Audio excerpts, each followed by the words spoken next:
যদি সিটের একটা সিট পাওয়ার জন্য ওই সমস্ত গোমরাদের সঙ্গে মিলে যায়, উনিও গোমরা। সতর্ক থাকতে হবে, ওনার মিলানোর কোনো সুযোগ নাই। ইসলামের নাম দিই, ইসলামের নাম দিই, ইসলামের জট খাড়ি দিতেছে এবং নিজেকে মুসলমান দাবি করতেছে এক জামাত দিবা। ওনারা যদি ইলেকশনের মাধ্যমে এ হুকুমত পায়, তাহলে জামাত বাংলাদেশে থাকতে পারবো না। ওই জামাতকে যারা বাংলাদেশকে বিতাড়িত করার চেষ্টা করতে হবে, কারণ ওনারা নাস্তিকের থেকে বড় খতরনাক। নাস্তিক হয় না মানুষ, মানে ইসলামের নাম দিলেই ইসলামের মানে মুসলমানরা, নাস্তিকের ইসলামের খেলা বলে, তাহলে নাস্তিকের কাছে মুসলমান যায় না, কিন্তু ইসলামের নাম শুনলে তো মুসলমান যায়। ওনারা ইসলামের নাম দিই ইসলামকে ধ্বংস করতেছে।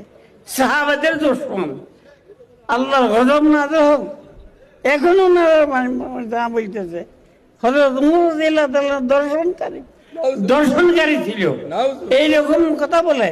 আবার ওনারা মুসলমানের দাবি করে, ইসলামের দাবি করে। আমাদের খাবারে দেওয়ান ওনাদেরকে মুসলমান বলার রায় দেয় নাই।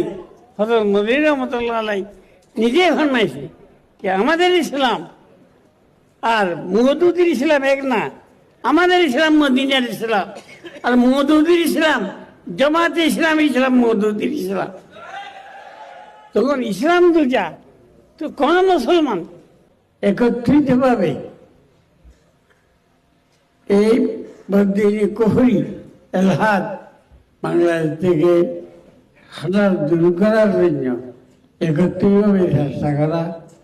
আলহামদুলিল্লাহ এই জাতীয় উলামা কাউন্সিল, আমি আশা করব যা বদিনী আছে বহুদিনী এলহাদি সব এর মোকাবেলা করি, বাংলাদেশকে মুক্ত করি, ইসলামী হুকুমত কায়েম করতে পারবো ইনশাআল্লাহ। সবাই যদি চেষ্টা করি, জাতীয় উলামা কাউন্সিলের অধীনে থাকি, আমরা সবাই একত্রিত হই, এই গুমরা ফেরকা এটা বলতেন তো মনে নাই।